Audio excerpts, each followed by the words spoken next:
Hi everyone, my name is Chandrasekhar. I am from Vizianagaram. నాది MSc 22లో Punigiri degree college నుంచి relieve అయ్యాను. ఆ Punigiri college degree relieve అయ్యాక నాకు 2023లో నేను సెర్చ్ చేస్తుంటే నాకు యూట్యూబ్లో వరల్డ్ క్లాస్ వర్క్లో రైన్బో ఫార్మా ఇన్స్టిట్యూట్ అనేది దొరికింది. ఆ తర్వాత రైన్బో ఫార్మా ఇన్స్టిట్యూట్కి వెళ్ళి మాట్లాడడం జరిగింది. ఒకసారి వాళ్ళు ఇక్కడ ఉన్న ఎక్విప్మెంట్స్ కానీ క్లాసెస్ కానీ ఒక 1 డే నాకు ఇంట్రడ్యూస్ చేశారు. ఆ తర్వాత అది అయిపోయాక నేను 3 months అనేది కోచింగ్ తీసుకున్నాను.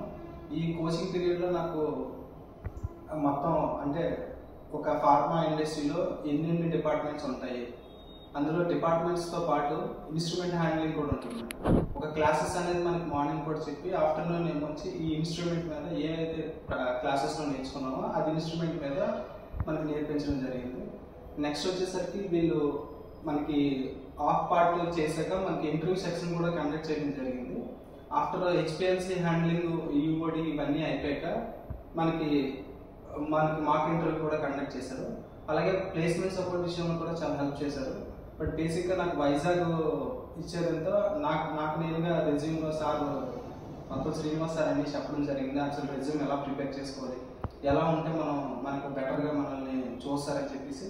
అంటే నాకున్న ఆలోచన ఏంటంటే మనం ఇండస్ట్రీలోకి వెళ్ళే ముందే మనకు ఇండస్ట్రీ గురించి ఏదైనా కంప్లీట్ నాలెడ్జ్ ఉంటే అక్కడ వెళ్ళే అంటే క్లారిటీగా అర్థమవుతుంది, గ్రోతింగ్ కూడా బాగుంటుంది అని చెప్పేసి నేను జాయిన్ అవ్వడం జరిగింది. సో ఆఫ్టర్ నేను అయిపోయాక రెజ్యూమ్లో సార్ చెప్పినంత మెన్షన్ చేసి తీసుకెళ్ళాక నేను ఒక 2 కంపెనీస్కి సెలెక్ట్ అయ్యాను. తర్వాత ఒక మంచి కంపెనీలో నేను ప్లేస్ అవ్వడం జరిగింది. So thank you so much sir rainbow pharma institute.